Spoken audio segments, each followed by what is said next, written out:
At last, welcome. As you no doubt have learned, this is the space. It's a training program.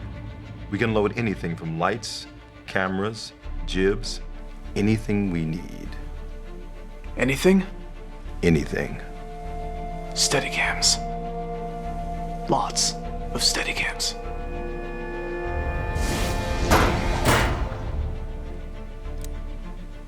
Whoa. Whoa, indeed. All right, buddy, time for you to go. My name is Morgan. No, it's not. That's not your name. Not even a little bit. Oh, so sorry about that, guys. No idea who that is. So, you want to learn how to balance the Steadicams we have here at the space. Well, we've got two different rigs for you. First, the Steadicam Pilot, which is intended for cameras 1 to 9 pounds. Now, for heavier rigs, we have the Steadicam Zephyr, which is made for cameras 9 to 24 pounds. But for our purposes today, we'll be focusing on how to balance the Steadicam Zephyr. Right now, we're inside of a computer program. Nope. Yeah. Nope. Yeah. No.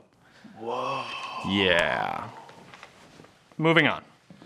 There are 3 distinct pieces that make up the Steadicam Zephyr. We have the camera sled, articulating arm, and vest. But before we get into any of that, the first thing we want to do is prep our camera. Now we want to build this camera out exactly the way it'll be whenever we fly it. We want to take off any unnecessary accessories and just strip it down to the bare essentials. That means now you're going to mount your battery, your media, and your lens. And of course, take off the lens cap at this point. It seems silly to do this early, but if you balance the Steadicam with the lens cap on and then take it off, you're gonna have to start all over. Now that we've removed all the unnecessary accessories from the camera body, we want to start putting everything on it the way it'll be when we fly. All right, so our next step is finding the center point on our camera. The best way to do that, we just put a little tape in the front right here, and some tape on the side. Then we're just gonna grab a cylinder. We just have a marker. We'll put it underneath our camera like this. We're just rolling it back and forth to kind of feel the point where it's not gonna fall one way or the other, but it sort of feels like it wants to stay up like that. So let's get a pen, and then we'll just mark that. Do not try and write with the pen. That's impossible. Instead, only try to realize the truth. There is no pen. Then you realize it's not the pen that writes. It is only yourself. Thanks. And we'll just make a mark right there. And we'll do the exact same thing for the other side, putting it down, just rolling it back and forth. And that feels good there. Awesome. Now that we have our lines marked on the front and side of the camera, it's time to mount our dovetail plate. Basically what we're gonna do is trace these lines to the point of intersection at the bottom and put the middle of our dovetail plate right at that spot. Now that we have our dovetail plate secured to the bottom of our camera, it's time to really start learning how to balance the Steadicam. Before we begin, can you download that into my brain? So the first thing we want to do is set up a C-stand. Be sure to sandbag it. Wow, that was... What is this? Well, that was just... Next, we're going to attach our docking bracket to the top of our C-stand. Make sure the yoke is placed above the sandbag. Now, we'll finally mount the sled to the docking bracket. To do that is simple. Just remove the aircraft pin and slide it in. But be sure to replace the aircraft pin so this guy doesn't fall down. The Steadicam sled is made up of balancing platform, gimbal, gimbal arm, center post, monitor, and V-mount battery plate. Now it's time to attach the camera. We've already got our dovetail plate here, so what we want to do is snap it into place. Like some dovetails, this guy snaps, not slides. Now we want to line up this mark right along our center post and tighten it down with the silver knob. So now we want to make sure that the signal is being sent from the camera down to the monitor at the bottom of the sled. Well, we want to boot our red up, and while that's going, we'll take our IDX battery down here to the V-mount battery plate. And then you'll use your provided SDI cable going from the monitor out on your camera to the signal in right here on the balancing platform. Once you have all that connected, you can turn your monitor on and make sure you're getting a signal. What is real? How do you define real? So now that we're seeing a signal coming out of our monitor at the bottom of the sled, it's time for the fun part. Let's balance the Steadicam. So you'll put one hand on the gimbal, with the other hand pull the aircraft pin out, and you'll just pull up and place the gimbal arm onto the balancing stud. And unless you're absolutely insanely lucky, you will not be balanced right now. Like you can see, we're pretty off.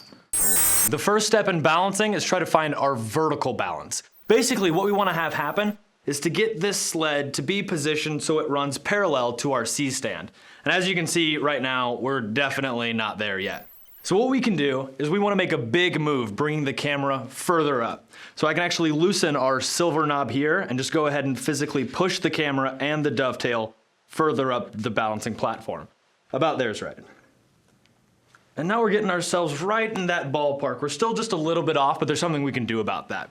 On the sides and on the back of the balancing platform are our inching knobs. The ones on the side will move the camera side to side, and the one on the back will move the camera front to back.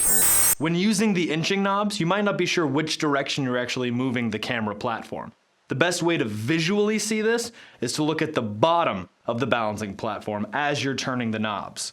You can see that as you turn the knob away from your body, the platform is moving left, and as you move the knob towards you, the platform moves right. So you're gonna be doing a lot of walking around the Steadicam as this happens, really keeping an eye on everything that's going on. So we're leaning a little bit back right now, so I'll just start moving the rear inching knob until it positions itself correctly. So just to recap, I made a really big move by moving the camera and the dovetail plate further down the balancing platform. But to really hone in and get those fine-tune adjustments, I used the inching knobs located on the sides and the back to just move the camera around millimeters on top of that center post, making it perfectly parallel with our balancing stand.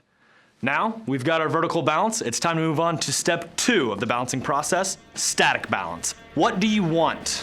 I want to know how to do static balance. Okay, we're done here. Yeah, can I get an agent on stage C? Thank you.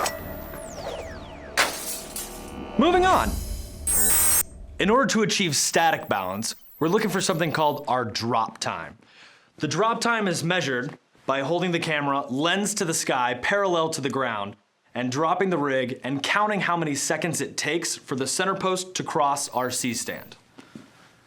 So obviously, that was pretty fast. There's benefits of a faster or slower drop time. A really fast drop time will make it really easy to balance and give you slightly more control on your pans while flying it, but it'll pendulum back and forth while you're operating. A slower drop time will make it a little harder to balance. You'll have less control over those pans, but it'll never pendulum on you while you're flying. The basic rule of thumb is somewhere around 3 seconds. So let's just check this guy again, and we'll count it out. 1, 2. So we're at a pretty fast drop time. And there's a couple of different things we can do to slow that down a little bit. I'll go over the 2 most common adjustments to make. So here on the Zephyr, we can actually adjust the position of our gimbal. We're dropping pretty fast, so we have these ratchets on the side. I can just loosen this and move the center post up, giving more room at the head of the gimbal. Make sure we get that tightened down. And now whenever I drop, we'll see it's a little bit slower, but probably not still there yet. 1, 2, 3. All right, actually, that's not terrible. Maybe even a little bit slow. So I'm gonna drop our center post down from the bottom a little bit and see it again.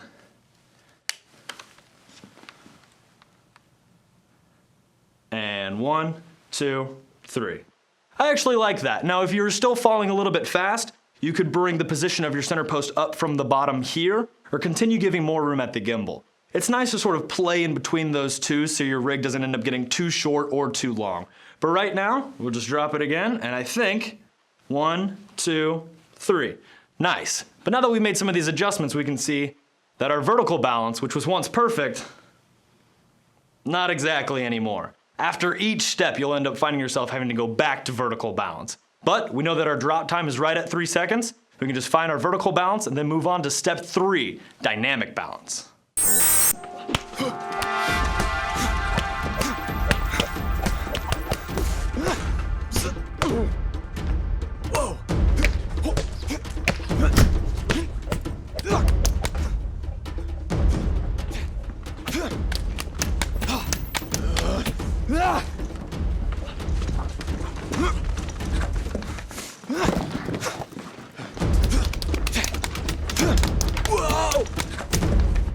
Now moving on to dynamic balance. Now what we're looking for when we're adjusting our dynamic balance is a twist in the axis on the Steadicam sled. So we're gonna test this similarly to our static balance, lifting the sled up parallel to the ground, but instead of the lens pointing up towards the sky, we'll point it out towards the horizon. Now what we're looking for here is to see if the monitor or the battery side drops faster. Ideally, it'll cross the plane of the C-stand evenly. So let's test and see where we're at right now. If I just drop it here, we can see that it's a little monitor heavy, so we're turning just a little bit. Let's check it again real quick. And yeah, just as I thought. So this is a small adjustment. There's a lot of things we can have happen. We can move the monitor up, we can move the monitor down, we can move the position of the monitor closer to the center post, further back. Same with the battery. We can move that in, we can move that back. Now what I'm gonna do, just because we have a little more monitor weight than battery weight, I'm just gonna move the battery back a touch. These are really small adjustments we're making. You don't have to go crazy. So I'll just say like, not even half an inch, almost nothing. And we'll test it again. And we're getting a little bit closer. It's falling evenly now. It's good to test it a couple of times, takes out the human error.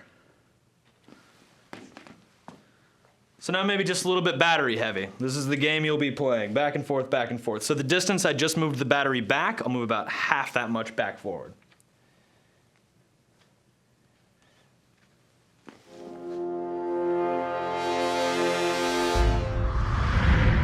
Pretty good. And of course, after we get our dynamic balance done, we've made adjustments here at the bottom. So of course, our vertical balance is off again. You're pretty much doing that throughout the entire process. The inching knobs become your best friend and worst enemy.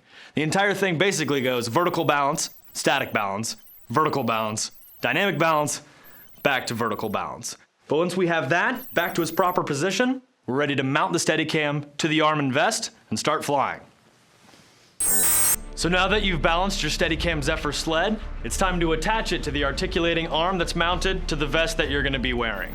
We've added a couple helpful tips and tricks down in the description below to help you out while operating the camera. But ultimately, it just comes down to practice, practice, practice.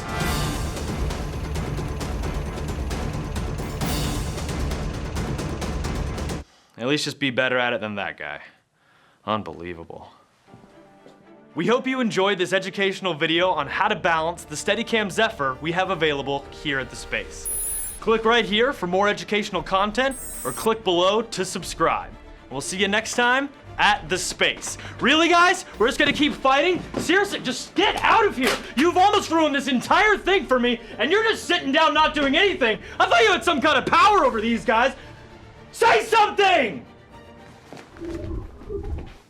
Free your mind.